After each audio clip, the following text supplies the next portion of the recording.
Hi అందరికీ welcome back to our channel. నేను మీ SV. ఈ వీడియో వచ్చేసరికి very very very very very important. ఎందుకు అనంటే బిగ్ బాస్ అనగానే రివ్యూవర్స్కి అడ్డాగా మారిపోయింది, ఇంక్లూడింగ్ మీ ఆల్సో. ఎందుకంటే నేను కూడా బిగ్ బాస్ రివ్యూ చెప్తా ఉన్నాను కాబట్టి. బట్ రివ్యూ అనేది ఎలా ఉండాలి, రివ్యూవర్స్ ఎలా చేస్తూ ఉన్నారు. ఈరోజు చూసిన నాగార్జున గారి ఎపిసోడ్ చూసిన తర్వాత చాలామంది థంబ్నెయిల్స్ సప్పగా జడ్జిమెంట్ ఇచ్చిన నాగార్జున, పసలేని నాగార్జున అని కొన్ని స్టేట్మెంట్లు ఇచ్చారు. అయితే ఈ వారమంతా జరిగిన ఈ ఎపిసోడ్లలో వాళ్ళు ఇచ్చిన రివ్యూలను బట్టి అసలు ఏంటి నిజమేంటి అబద్ధం ఏంటి, నాగార్జున గారే ఎపిసోడ్ చూడలేదని ఒక ఆయన పెడతా ఉన్నాడు. అసలు నాగార్జున గారు ఎపిసోడ్స్ చూడలేదట్టుంది అని థంబ్నెయిల్లో పెట్టాడు. ఒక ఆయనేమో సప్పగా చెప్పిన నాగార్జున అని ఇంకొక ఆయన పెట్టాడు. పెద్ద పెద్ద రివ్యూవర్లు. ఈ వీడియోలో క్లియర్ కట్గా చెప్దాం అనుకున్నాను. రివ్యూ బేస్ చేసుకొని ఆడియన్స్ని ఇన్ఫ్లుయెన్స్ చేస్తున్న రివ్యూవర్లు పిచ్చిగా ఉన్నారనిపిస్తుంది. ఆదిరెడ్డి అంటే మనందరికీ తెలుసు, బిగ్ బాస్ రివ్యూస్లలో టాప్ పొజిషన్లో ఉన్నాడు.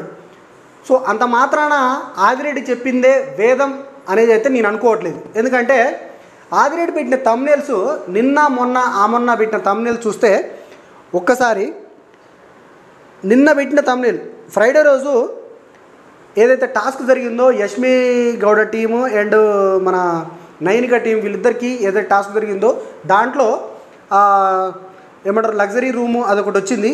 సో డ్రాగన్ ఫ్లై రూమ్ వచ్చింది వాళ్ళకి కొన్ని బెనిఫిట్స్ వచ్చాయి. బెనిఫిట్స్ వచ్చిన తర్వాత మన కన్ఫెషన్ రూమ్లోకి వెళ్ళారు. కన్ఫెషన్ రూమ్లోకి వెళ్ళి వాళ్ళకు ఒక పవర్ వచ్చింది. ఏంటి, మీరు ఏ పని చేయొద్దు, ఏ పని ఎవరు చేయాలనేది మీరే డిసైడ్ చేయండి అన్నప్పుడు ఇట్స్ ఏ పార్ట్ ఆఫ్ గేమ్గా నిఖిల్ టీంని కుకింగ్ పెట్టారు. మిగతా వర్క్లన్నీ కూడా ఆ నైనిక టీం వాళ్ళకి ఇచ్చేశారు.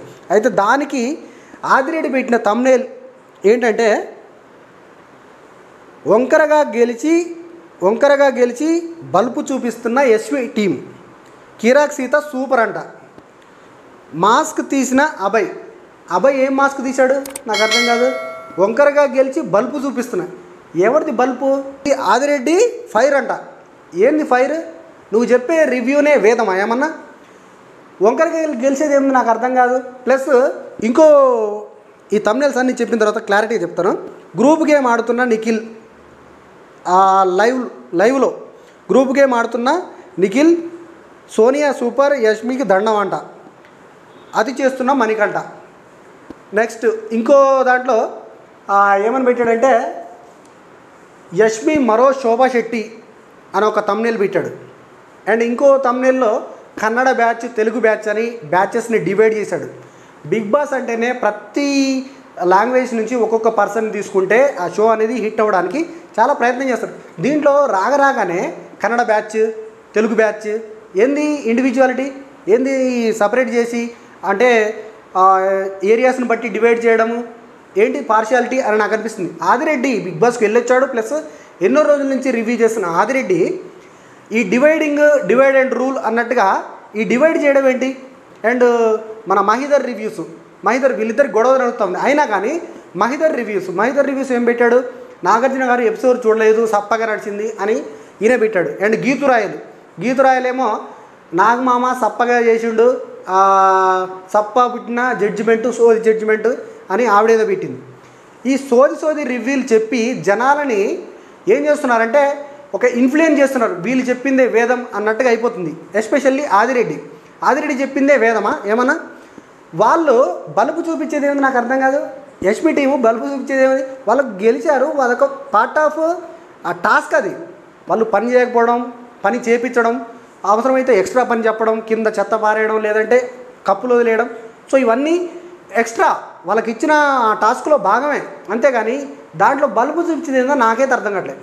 ప్లస్ యష్మిని మరో శోభా శెట్టి, అంటే శోభా శెట్టి మంచిది కదా, శోభా శెట్టిని లాస్ట్ సీజన్లో కూడా కన్నింగు అది ఇది గయ్యాలి అది ఇది అని సంక నాకిచ్చేశాడు. ఈ సీజన్ కూడా సేమ్ అట్లే ఒక్కొక్కరికి ఒక్కొక్క పేరు. మణికంఠ ఏమో మన సింపతి స్టార్ అంట. మణికంఠను ఫస్ట్ డే మరో పల్లవి ప్రశాంత్ అని బీభత్సంగా లేపాడు. ఒకవేళ మణికంఠ కనుక మంచిగా అట్లే ఉండి ఫ్లాష్ బ్యాక్ చెప్పకుండా ఉంటే మణికంఠను ఎక్కడికో లేపుదామన్న ఇంటెన్షన్లో వెళ్ళిపోయాడు. ఆ తర్వాత కన్నడ బ్యాచ్ అని పెట్టాడు. సో ఇవన్నీ కూడా ఒక పర్సన్ని జడ్జి చేస్తున్నాయి. రివ్యూ అంటే మన ఒపీనియన్ని జెన్యూన్గా చెప్పడమే, కానీ మన ఒపీనియన్ తీసుకుపోయి ఇతరుల మీద రుద్ది ఆడియన్స్ని ఇన్ఫ్లుయెన్స్ చేసి నేను చెప్పింది వేదం అన్నట్టుగా చేయడం అనేది రివ్యూ కాదు అనేది నా ఒపీనియన్. సో ఈరోజు నాగార్జున గారు ఎందుకు సప్పగా చేసిన నాగార్జున అని ఎందుకు అంటున్నారంటే, నాగార్జున గారు ఆ టాస్క్ల గురించి ఆ ఫౌల్ గేమ్స్ వాటి గురించి అనలేదు. ప్లస్ యష్మి వాళ్ళని తిట్టలేదు, యష్మిని పొగిడాడు. ఎందుకు పొగిడాడు? నువ్వు అట్లెట్లా పడేస్తావు, ప్లేట్లు ఎట్లా పడేస్తావు, నువ్వు అట్లెట్లా చేస్తావు, గేయాలు ఎందుకు కొడుతున్నావు అని తిట్టుంటే ఈరోజు వేరే తమ్మునేలు వచ్చి ఉండేది ఆదిరెడ్డి నుంచి. సో ఆదిరెడ్డికి ఈ సీరియల్ వాళ్ళు, ఈ యాక్టర్ వాళ్ళు అని అంటే ఏదో గ్రడ్జ్ ఉన్నట్టుగా నాకైతే అనిపిస్తుంది. రివ్యూ అనేది పర్ఫెక్ట్ రివ్యూ ఉండాలి, ఈక్వల్గా ఉండాలి. అంతేగాని ఒకరిని అంటే ఇప్పుడు మరో శోభా శెట్టి అంటే శోభా శెట్టి లాగానే చేస్తుంది అని ఆడియన్స్ ఫీల్ అవ్వాలి. ఆడియన్స్ ఫీల్ అయ్యి వేస్ట్ రా, ఇది వేస్ట్ క్యారెక్టర్ రా అన్నట్టుగా ఫీల్ అవ్వాలని ఆ తమ్నెల్స్.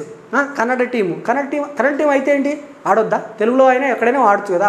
మన తెలుగు వాళ్ళు కూడా ఎక్కడికో వెళ్ళిపోతున్నాం. ఇప్పుడు మనం పాన్ ఇండియా సినిమా అని ఇండియా లెవెల్లో వెళ్ళిపోతాం.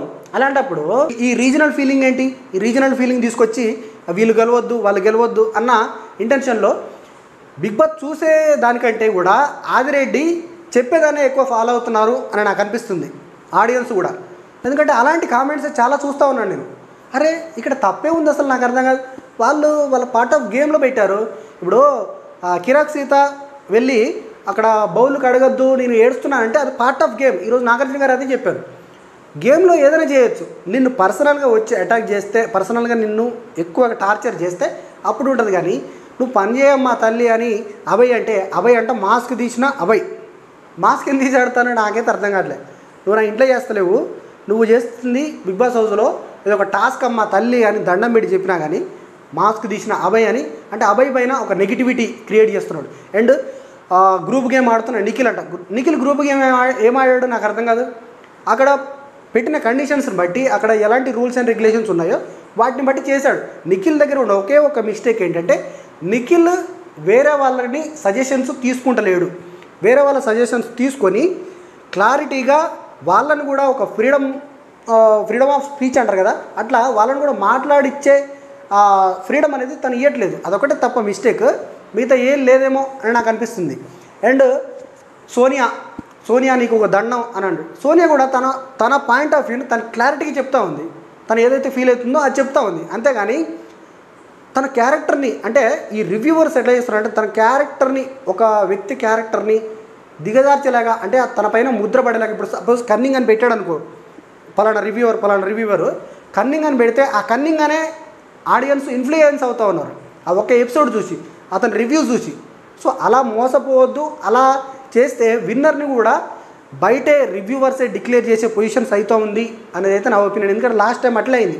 పల్లవి ప్రశాంత్ అండ్ అమర్దీప్ ఏదో తోపు ఇరగదీశాడు పడేశాడు అని నేను చెప్పట్లే.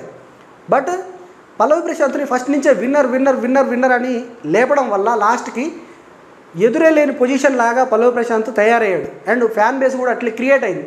సో ఈ రివ్యూవర్స్ కేవలం నాతో పాటుగా నేనైనా కానీ ఎవరైనా కానీ జెన్యూన్ రివ్యూ ఇచ్చే రివ్యూలు చూడాలని నేను కోరుకుంటున్నాను. వాళ్ళ రివ్యూలు చూడండి, మిగతా వాళ్ళ రివ్యూలు కూడా చూడండి. కానీ రివ్యూ చూసి ఇన్ఫ్లుయెన్స్ అవ్వద్దు. మనకంటూ ఒక జెన్యూన్ ఒక ఒపీనియన్ ఉంటుంది. ఆ ఒపీనియన్ కూడా మనము పాయింట్అవుట్ చేయాలి. ఒక రివ్యూవర్ తప్పు చెప్తే అరే బచ్చాగా, అరే సుత్తిగా, ఇది కాదురా, ఇది ఇట్టరా అని మెసేజ్ పెట్టే ఫ్రీడమ్ ఆడియన్స్కి ఉంటుంది అనేది అయితే నా ఒపీనియన్. వీళ్ళే బిగ్ బాస్ లాగా ఆ రివ్యూ ఇచ్చేసి ఆ థంబ్నెయిల్స్ పెట్టేసి ఆల్రెడీ ఇంకా మన ఎలిమినేషను ఆ ఎపిసోడు జస్ట్ సాటర్డే రోజు 5 o'clock 4:30 కట్ట ఆ ఎపిసోడ్ షూటింగ్ అంతా కంప్లీట్ అయింది. అసలు ఎలిమినేటే కాలేదు. ఆల్రెడీ బేబక్క ఎలిమినేటెడ్ అని తెల్లారగానే సాటర్డే పొద్దున్నే 6 గంటలకే వీడియో పెట్టారు. ఏంటిది అంటే అప్పుడే మీరు డిసైడ్ చేసేస్తా ఉన్నారా? అదే ఫ్రైడే రోజు పెట్టుంటే తన ఓటింగ్ డౌన్ అయ్యేది కదా. సో అట్లా నేను ఆడేది.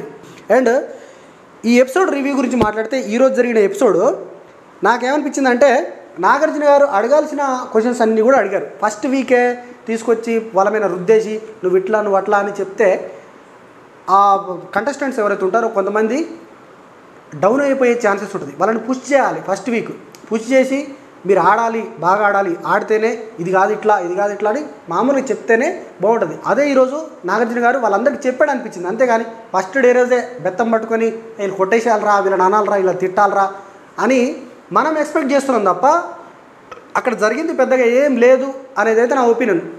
అది గేమ్లో భాగంగానే చేస్తూ ఉన్నారు ఏది చేసినా కానీ.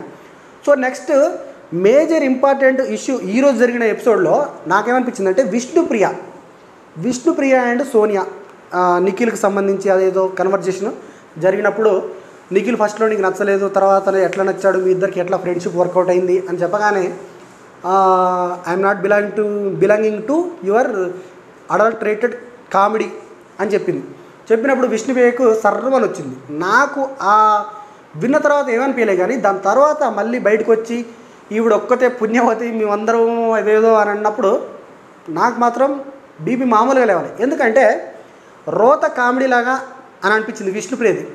అంత అవసరం లేదు, ఎందుకంటే విష్ణుప్రియ కూడా ఒక అమ్మాయే కాబట్టి నేషనల్ టెలివిజన్లో మీరిద్దరు ఇది చేసుకుంటున్నారు, లేకపోతే మీకు ఇద్దరికి ఏదో సెట్ అయిందని, మీరిద్దరు క్లోజ్గా ఉంటున్నారని నేను చెప్పట్లేదు అని ఆ మాటలు చెప్పినప్పుడు అది కరెక్ట్ కాదు. ఎందుకంటే ఇంత పెద్ద నేషనల్ టెలివిజన్ ఒక అమ్మాయి క్యారెక్టర్ని దిగజార్చే ప్రయత్నం జరుగుతుంది. సో దీన్ని పట్టుకొని ఇంకా రివ్యూవర్లు ఏం చెప్తారంటే అది ఇట్లా అది ఇట్లా అని ప్రతిదీ ఒక వంకరలాగా ట్రోలింగ్లో వెళ్ళిపోయే ఛాన్స్ ఉంటుంది. కాబట్టి నేషనల్ టెలివిజన్లో అలాంటి కామెడీ అనేది మంచిది కాదేమో అనేది అయితే నా ఒపీనియన్. సో విష్ణుప్రియ వాంటెడ్లీ చేయకున్నా కానీ బయటికి వెళ్ళేటప్పుడు అది ఆ ఆడియన్స్కి వేరే రకంగా రీచ్ అవుతుంది కదా.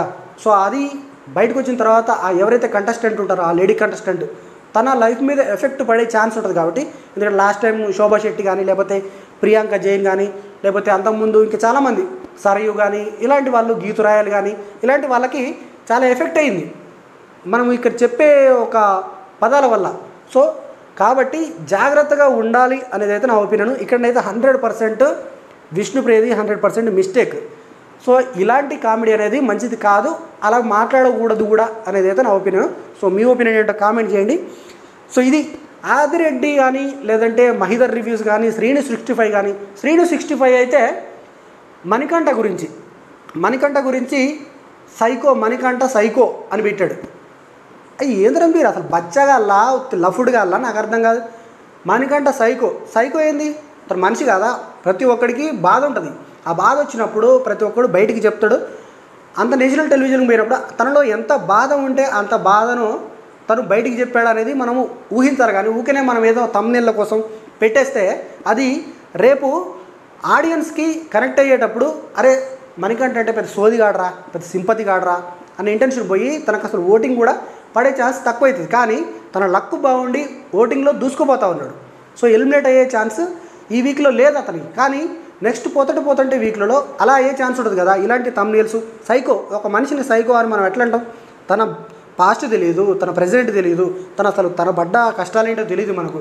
కేవలం తను చెప్పడం వరకే, తన జీవితంలోకి వెళ్ళి మనం చూసామా? చూడలేదు కదా. అట్లా అంటే చెప్తారు. ఇప్పుడు ఆదిరెడ్డి మాట అక్కడ ఏది చూపించామో అదే చెప్తాం బ్రో. మనం ఏం చెప్తాం? అక్కడ మనకి ఏది చూపిస్తే అదే చెప్తాం, ఏది చూపిస్తే అదే చెప్పాలి. కానీ అది చెప్పే ముందు నిజమా అబద్ధమా, ఇది ఎఫెక్ట్ ఎట్లా అవుతుంది అన్నది కూడా ఆలోచిస్తే బాగుంటుంది అనేది అయితే నా ఒపీనియన్. గేమ్ని గేమ్ లాగా చూడాలి. ఒక సైకో అనే ముద్రేస్తే తన క్యారెక్టర్ పైన ముద్రేస్తున్నట్టే కదా, ఆ మనిషి పైన ముద్రేస్తున్నట్టే కదా. సో అలాంటివి వేయొద్దు అనేది అయితే నా ఒపీనియన్. గేమ్ని గేమ్ లాగా, గేమ్లో మెలకువలు ఉంటే చెప్పాలి. ఫౌల్ గేమ్ ఆడవు, లేకపోతే ఈ గేమ్ ఆడవు, ఆ గేమ్ ఆడవు అని చెప్తే బాగుంటుంది. కానీ ఆడియన్స్ని ఇన్ఫ్లుయెన్స్ చేయొద్దు ఎప్పుడు కూడా. నా ఫైనల్ పాయింట్ ఏంటంటే రివ్యూ అనేది మన ఒపీనియన్ని తెలియజేయాలి అంతే. అది తెలియజేస్తే ఆడియన్స్ ఎట్లా రీచ్ తీసుకుంటారు, దాన్ని ఎట్లా తీసుకుంటారు అనేది తర్వాత విషయం. కానీ వాళ్ళని ఇన్ఫ్లుయెన్స్ చేసి ఇదే కరెక్టు, నేను చెప్పిందే కరెక్టు అన్న విధంలో మాత్రం తీసుకుపోవద్దు అనేది అయితే నా ఒపీనియన్. సో ఈ వీక్ ఎవరు ఎలిమినేట్ అయ్యే ఛాన్సెస్ ఉంది అని అంటే బేబక్క కానీ అండ్ పృథ్వీ కానీ, వీళ్ళిద్దరిలో ఎవరో ఒకరు ఎలిమినేట్ అయ్యే ఛాన్స్ ఉంది. సో ఇది ఈ వీడియో నచ్చితే లైక్ చేయండి, షేర్ చేయండి, ఛానల్ తప్పకుండా సబ్స్క్రైబ్ చేయండి. Thank you so much.